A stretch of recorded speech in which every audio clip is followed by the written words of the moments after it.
बहुत समय पहले की बात है। एक चुड़ैल ने एक गांव पर हमला कर दिया था। तब गांव वालों ने किसी तरह उसे पकड़ लिया था और उसका सर उसके धड़ से अलग कर दिया था और उसके सर को धड़ से अलग अलग दफन कर दिया था।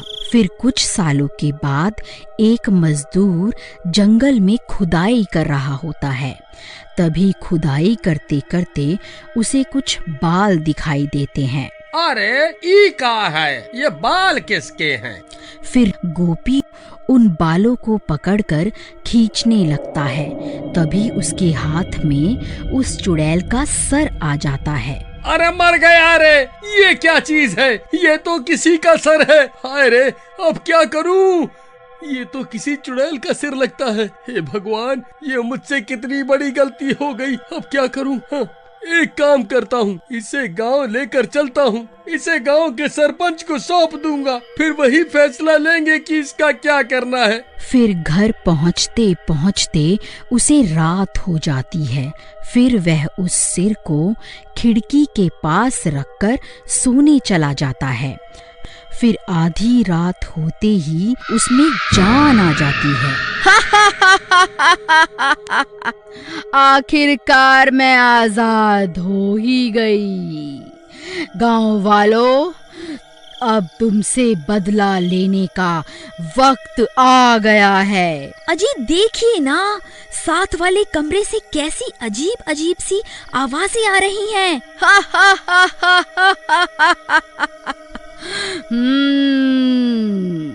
अरे मर गए रे, कहीं उस सिर में जान तो नहीं आ गई? अजी आप किस सिर की बात कर रहे हो जी?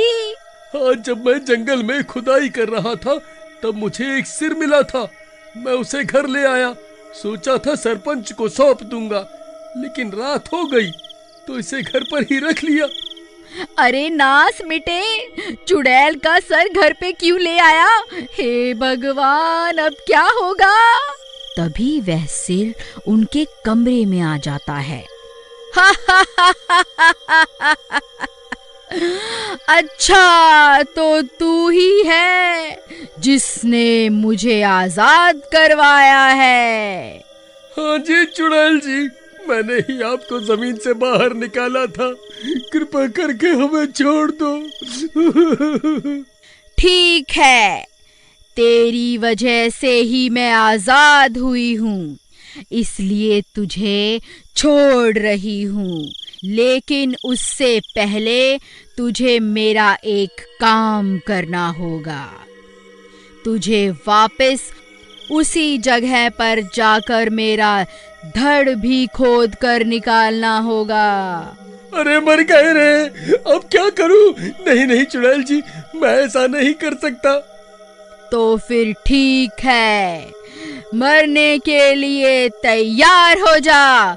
मैं सबसे पहले तेरी पत्नी का सिर खाऊंगी, फिर इसके धड़ पर अपना सर जोड़ूंगी। अरे मर गई रे। नहीं नहीं चुड़ैल जी, कृपा करके रुक जाओ। अजी जल्दी जंगल जाओ और इस चुड़ैल का धड़ खोद कर इसे दे दो, नहीं तो ये मेरी जान ले लेगी। नहीं नहीं चुड़ैल जी, आप ऐसा मत करिए।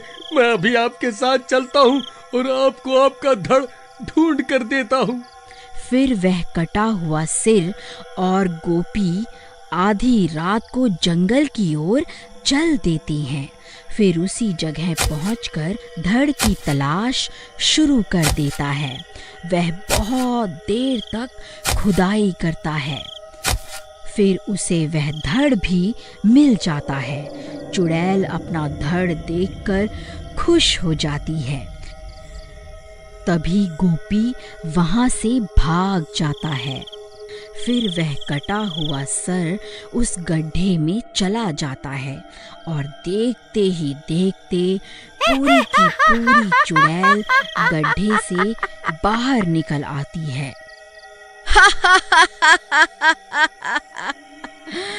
गांव वालों, अब मरने के लिए तैयार हो जाओ। मैं किसी को नहीं छोड़ूंगी।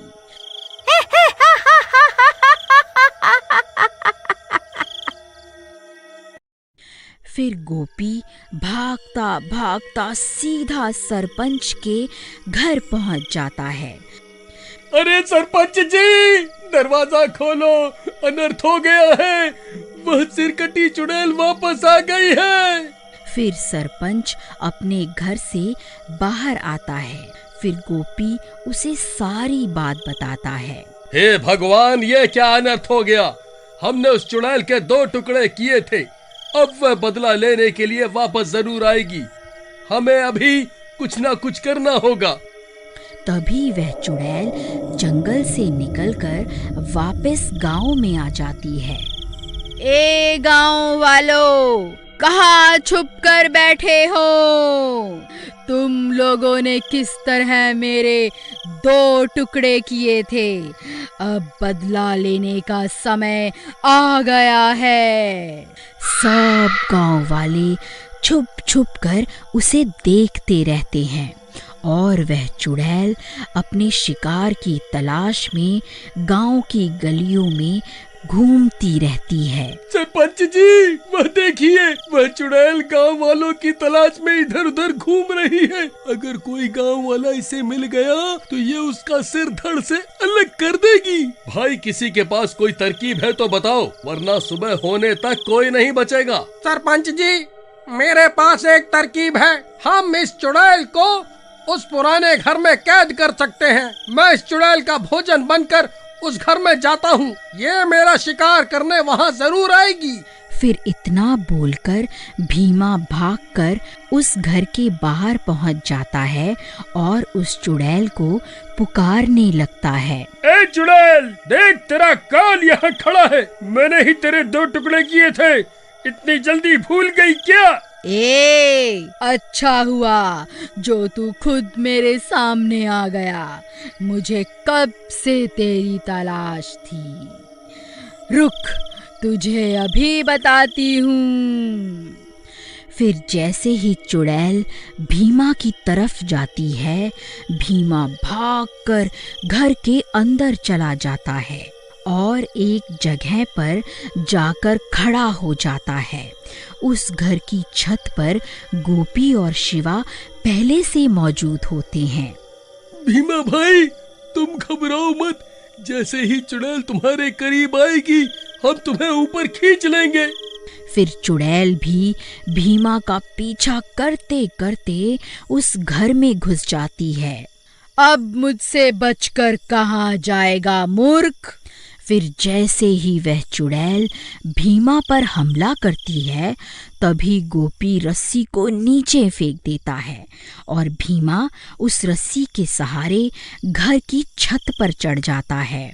फिर तीनों लकड़ी की मदद से छत का छेद बंद कर देते हैं और सरपंच घर का दरवाजा भी बाहर से बंद कर देता है ताकि वह चुड़ैल घर से बाहर ना निकल पाए।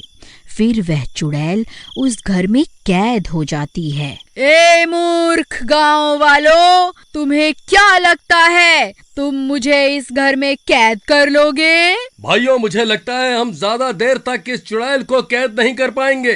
सरपंच जी, बस थोड़ी देर में सूरज निकलने ही वाला है। हमें थोड़ी देर तक इस चुड़ैल को इसी घर में रोक के रखना होगा।